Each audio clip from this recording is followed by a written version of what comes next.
आपके main subject हैं commerce के स्टूडेंट, ठीक है। पहले आप तो 10th पास आउट करते हैं, फिर आप 11th में आते हैं। तो कॉमर्स आपके लिए न्यू सब्जेक्ट होता है, मतलब जो आपने 10th में पढ़ा होता है सबसे डिफरेंट होता है। ये सारे सब्जेक्ट आपके जो मेन 4 सब्जेक्ट होते हैं वो डिफरेंट हो जाते हैं। तो आप क्या करते हैं सबसे पहले कि जो आपका मेन फोकस होता है ना वो आप 4 सब्जेक्ट पे लगा देते हैं। बट ऐसा आपको नहीं करना है। जो आप पहले से पढ़ते आ रहे हैं गुजराती, इंग्लिश, कंप्यूटर, आपको उस पर फोकस करना है। मेरी जो गलती थी मैंने भी यही किया था, क्योंकि मुझे 11th में मैंने इकोनॉमिक्स, बीए, अकाउंट्स, स्टेट जैसे कोई सब्जेक्ट होता है मुझे पता नहीं था। ये सारे सब्जेक्ट मेरे लिए न्यू थे। तो जो मेरा 11th गया वो मैं इसको समझने में ही लगा दिया कि मैंने इन सब्जेक्ट को कैसे हैंडल किया। तो पहले तो मैं स्टेट में पहले से मैं भी वीक थी 11th स्टैंडर्ड में। बट जब मुझे स्टेट मतलब उसकी सब फॉर्मूलाज प्रैक्टिस, जब मैंने प्रैक्टिस की तो मुझे स्टेट मतलब समझ आने लगा। फिर धीरे धीरे करके अकाउंट होता है, अकाउंट को भी हम समझ लेते हैं। जो हमारा मेन टाइम जाता है वो हमारे बैलेंस शीट में जाती है। सबको हो सकता है, बहुत सारे स्टूडेंट ऐसे होते हैं जिनको बैलेंस शीट में बहुत ज़्यादा दिक्कत होती है। तो उसके लिए चारों मैम अकाउंट बहुत अच्छा पढ़ाती हैं। और रिसेंटली यहाँ पे जितने भी टीचर्स हैं उनका आपको फुल सपोर्ट मिलेगा। आपको कहीं भी अगर आपको प्रॉब्लम आ रही है तो आप उनसे सपोर्ट ले सकते हैं। एज सेकेंड थिंग हम ट्यूशन भी करते हैं, उससे भी हमको समझ में आता है। बट हम न्यू स्टूडेंट होते हैं, इसलिए हमारा मेन जो टाइम होता है वो सब्जेक्ट को समझने में ही चला जाता है। तो आप 11th स्टैंडर्ड में पहले तो सब्जेक्ट को अच्छे से समझें, ठीक है। उसमें ट्राई करें कि आप जो जैसे बेस है आपको सिर्फ commerce 11th 12th pass out करने के लिए नहीं पढ़ना है। अब आपने कॉमर्स सब्जेक्ट चूज कर लिया है तो आगे चल के भी आपको इसमें ही करियर बनाना है। तो मेन जो आपका एक इंटरेस्टिंग सब्जेक्ट होगा आप उसमें फोकस करिए, उसके साथ में सारे सब्जेक्ट को आप फोकस करिए। तो मेरा जो मेन टॉपिक है how to score 100 out of 100। पहले तो आपको एग्जाम पैटर्न समझना है, ठीक है। बोर्ड एग्जाम में आपको अगर मार्क्स लाने तो आपको एग्जाम पैटर्न समझना ही होगा। विदाउट आप अगर एग्जाम पैटर्न आप नहीं समझेंगे तो आप कुछ भी करेंगे। अगर आप एक बार एग्जाम पैटर्न समझ लेंगे उसके बाद आपको बुक रीडिंग कैसे करनी है वो समझनी है। बुक रीडिंग के बाद आपको पेपर प्रैक्टिस कैसे करना है और उसको भी आपको टाइम मैनेजमेंट करना पड़ेगा। आपको प्लानिंग करनी पड़ेगी सबसे पहले तो। और प्लानिंग आपको पहले क्या होता है, जब हम 11th में रहते हैं तो हमारा टाइम ऐसे चला जाता है, ठीक है। या तो हम मस्ती में निकाल देते हैं या तो हम सब्जेक्ट को समझ लेते हैं। जो प्रॉपर स्टूडेंट होते हैं वो क्या कर लेते हैं, अपने टाइम प्लानिंग मतलब वो प्लानिंग करके रखते हैं, हैंडल कर लेते हैं। बट जो एवरेज स्टूडेंट होते हैं वो अपनी टाइम मस्ती में निकाल देते हैं, ना तो वो सब्जेक्ट को समझ पाते हैं। फिर जब वो 12th स्टैंडर्ड में जाते हैं तो उनको प्रॉब्लम होती है। इसलिए आप जब 11th में हो तो आप सब्जेक्ट को समझो और अच्छे से अच्छा मार्क्स गेन कर सको, ऐसा अपना ट्राई करो, अपना 100% दो उसको। और जब आप 12th में आओ तब आप क्या करोगे पता है, सबसे पहले तो आप जब नए स्टूडेंट इन 12th स्टैंडर्ड में रहोगे तो आपको पता है कि मेरा बोर्ड का एग्जाम है। तो आप स्टार्टिंग में बहुत ज्यादा हार्ड वर्क करोगे और एंडिंग में करोगे। जो आपका बीच पॉइंट होता है उधर आपका ऐसा ही चलेगा जैसे आप अभी रिसेंट मतलब जैसे आप अभी 11th स्टैंडर्ड में है ना, आपको कोई फर्क नहीं पड़ता, जैसे आपका बीच का टाइम है। तो ये बीच का जो टाइम होता है वो आपके लिए बहुत ज्यादा इंपॉर्टेंट होता है। ये जो बीच का टाइम था उस पर मैंने भी ज्यादा फोकस नहीं किया था। मैंने स्टार्टिंग में बहुत ज्यादा हार्ड वर्क कर लिया था, एंडिंग में किया था। बीच का जो टाइम था वो मेरा भी ऐसे वैसे में निकल गया था। अब आपको हार्ड वर्क कैसे करना मैं ये बता देती हूँ। जब आप स्टार्टिंग कर रहे हो तो आपको जो जैसे आपके सब्जेक्ट है, ठीक है, आई थिंक तो अप्रैल में आपका सिलेबस स्टार्ट हो गया होगा। टीचर्स मेन फोकस आपका अकाउंट स्टेट इनको भी यही होगा।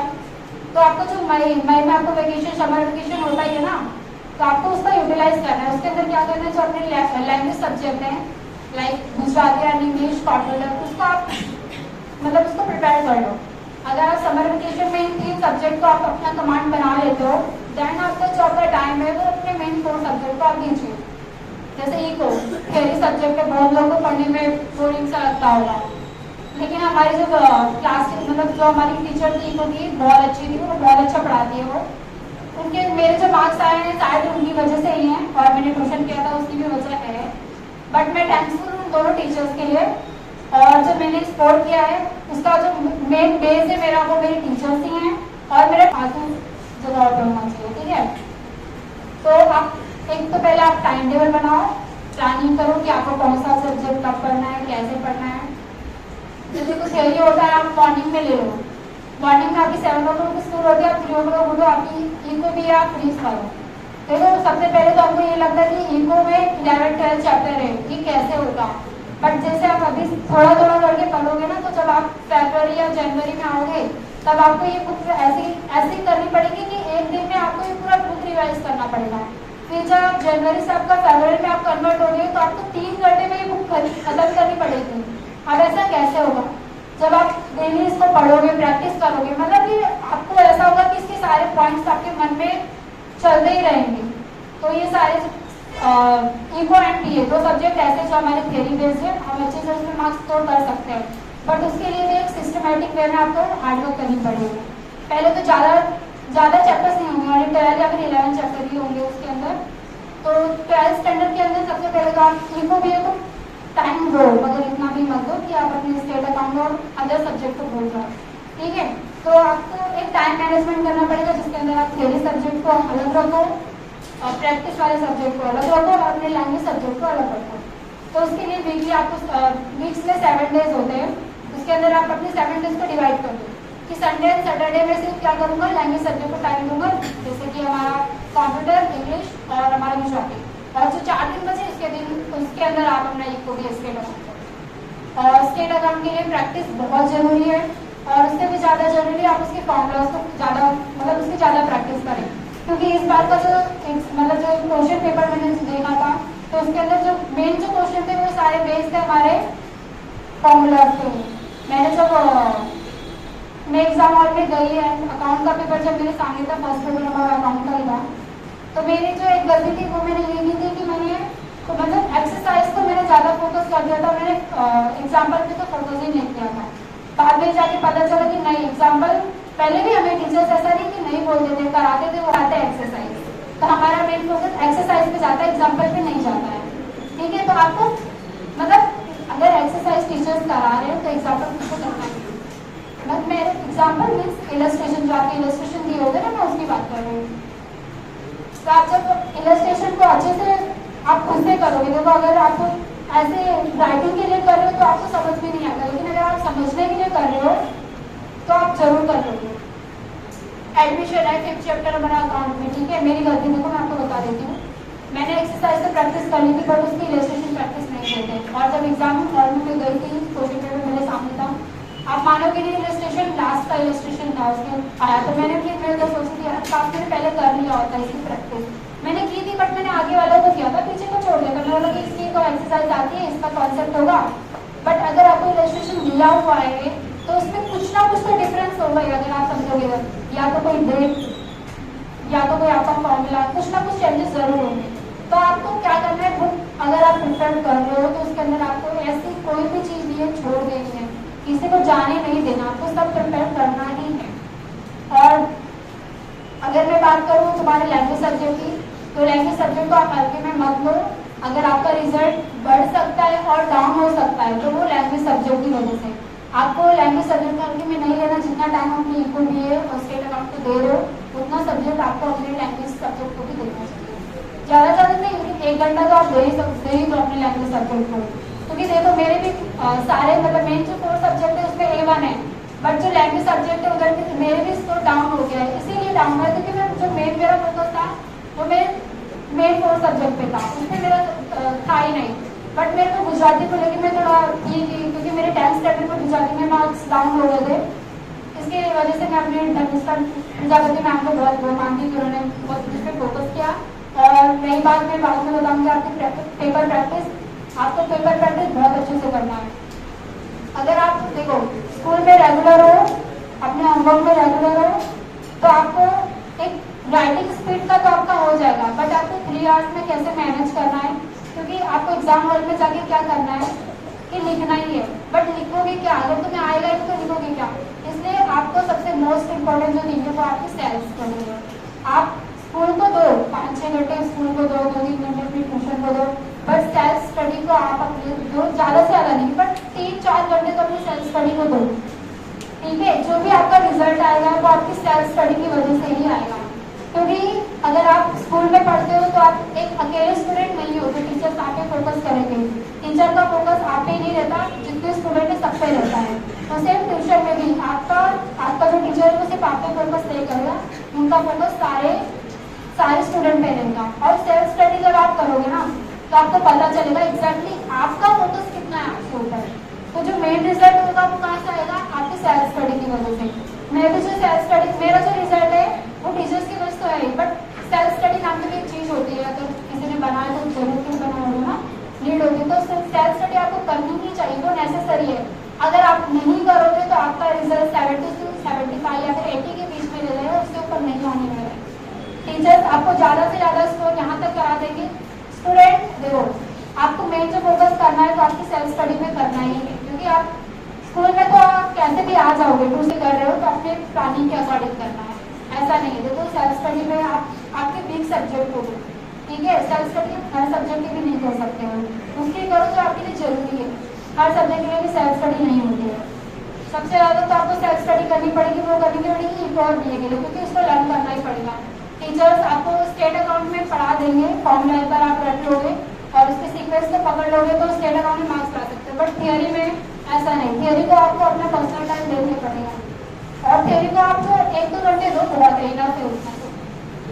और लैंग्वेज सब्जेक्ट को भी बहुत, कंप्यूटर अगर जिस बच्चे ने कंप्यूटर चूज किया है तो उसको बुक रीडिंग तो नेसेसरी है, अगर आप बुक रीडिंग नहीं करोगे तो 60 पे निपट जाओगे आप, उससे ज़्यादा आपका स्कोर होगा ही नहीं।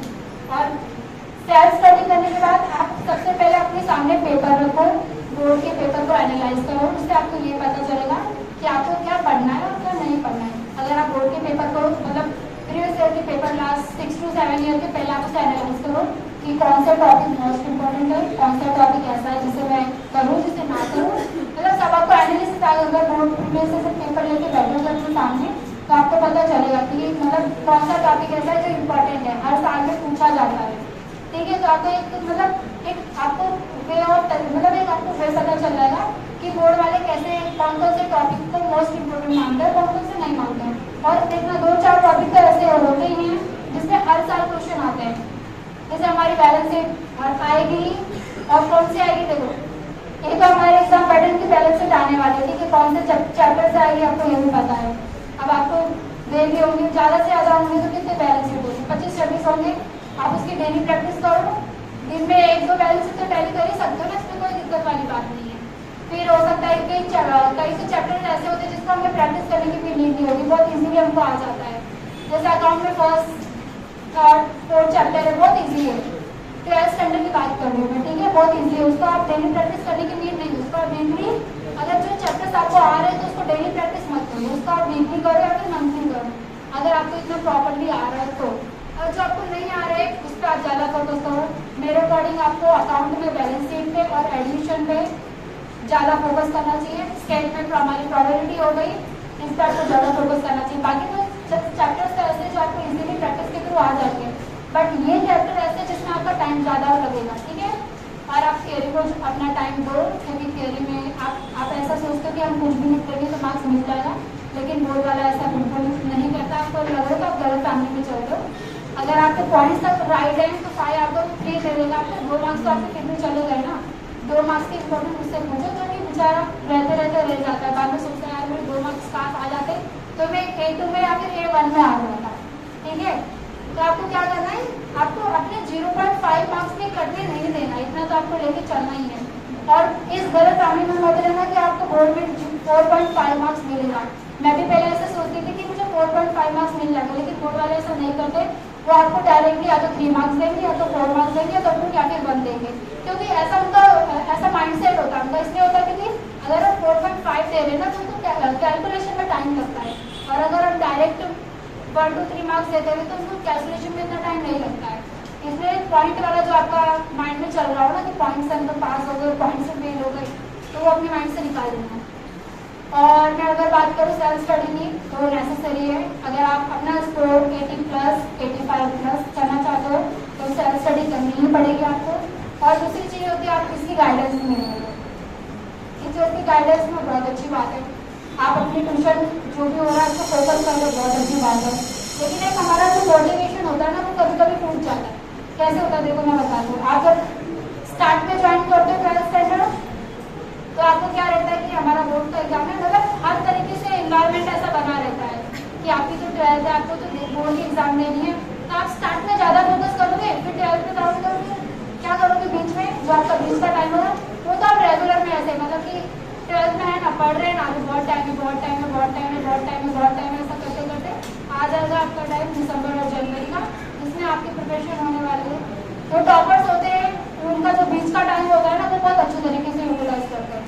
अक्टूबर, नवंबर, सितंबर, अगस्त, ये जो 4-5 महीने ना आपके पास, वो आप ऐसा समझोगे कि आपको मतलब A1 में जाना है तो यही टाइम आपको A1 में डालेगा और यही टाइम आपको फेलियर भी हो सकते हो।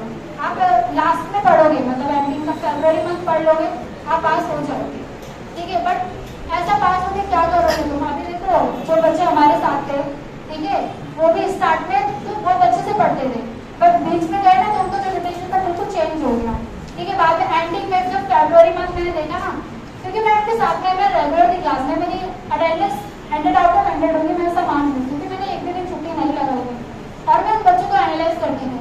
तो स्टार्ट में तो बहुत टाइम दे देते, ठीक है, बीच का जो ऐसा टाइम था जो अपने मस्ती में निकाल दिए। फिर एंडिंग मंथ जो था फरवरी, आपका फरवरी मंथ जो होता है हमारे लिए बहुत इंपॉर्टेंट होता है, ठीक है। फिर वो बच्चे टेंशन में थे मैम के पीछे, इनफैक्ट तो उन्नति मैम कितनी बार टीचर कितना समझाया उनको, ठीक है। तो ये जो टाइम बच्चों के लिए होता है ना फरवरी मंथ, जो फेलियर वाले जो मतलब एवरेज स्टूडेंट है तो उनकी बात कर रही हूँ मैं, उस टाइम को डिप्रेशन में चले जाते हैं, वो कैसे स्कोर करेंगे। तो वो जो टाइम बोलते मैं इतना पढ़ूंगा, ये करूँगा, वो करूँगा, लेकिन पास तो हो जाएंगे वो पढ़ के, लेकिन जो स्कोर निकल के आना चाहिए था वो तो नहीं होगा ना, उनकी वजह से स्कूल का भी रिजल्ट डाउन हो जाता है, ठीक है। तो आपको स्कूल का रिजल्ट भी डाउन होने नहीं देना है। और देखो सेकेंड थिंग, आपके पेरेंट्स आपको यहाँ पे भेज रहे हैं तो उनके भी फीलिंग्स को समझो। आपका मार्क्स सिर्फ आपके लिए नहीं, आपके स्कूल के लिए, आपके ट्यूशन टीचर्स के लिए, आपके पेरेंट्स के लिए, इनफैक्ट आपके खुद के लिए। तो ये जो आप स्टडी, आपका जो टाइम है ना वो बहुत ज़्यादा इंपॉर्टेंट है, इस टाइम को ऐसे मजाक में मत लो, अच्छे से